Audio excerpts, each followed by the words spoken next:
Back in the day, the models for the Victoria's Secret fashion show would just walk up and down the runway all mean and hungry looking and boring and just, I was the one that was walking and smiling and winking and waving and doing all this kind of stuff.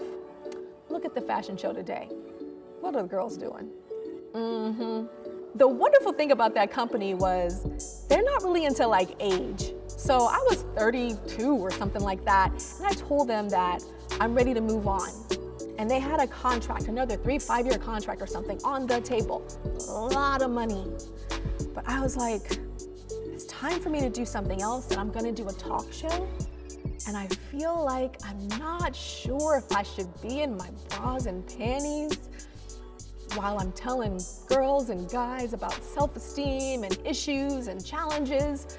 And so I walked away from that contract and really focused on my talk show 100%.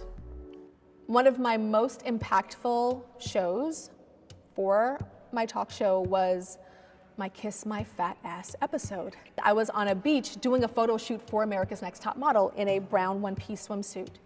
And there was a paparazzi that took some pictures of me. And when I came home, I was on the cover of every tabloid, America's Next Top Model, Tyra Shanks. And I laughed it off in the beginning. But I'll never forget being in a grocery store and this woman was looking at the cover and she said, "Tyra, if you were fat, what am I?" And I was like, whoa. And then she was tearing up and I was like, whoa. And so I realized I needed to do something. And so I decided to address it. So I wrote this whole thing with my talk show team, amazing producers. And I was heading to the stage. And at the last minute, I went back into the room with my stylist and I'm like, "Where's that swimsuit that I wore?" And she goes, "Oh, it's in this bag, but it has oil on it and it's just a mess." I was like, "Pull it out." And she's like, no. I'm like, "Pull it out."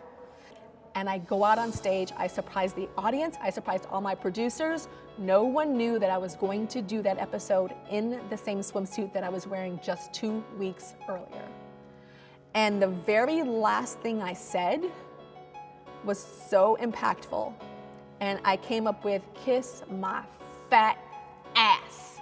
It's like, screw you, basically. It was a big screw you, and I just think it was like, it required an applause from every woman, whatever shape, whatever size they were around the world, just a huge like, thank you and a huge applause. I thought I was gonna be so strong and it was this rallying cry, but I ended up crying in the end.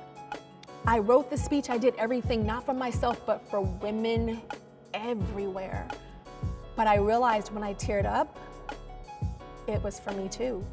I think my tears came from years of being a model and being told, not just you're black and you can't do this, but your butt's too big, your boobs are too big, your booty's too juicy, your thighs are too thick.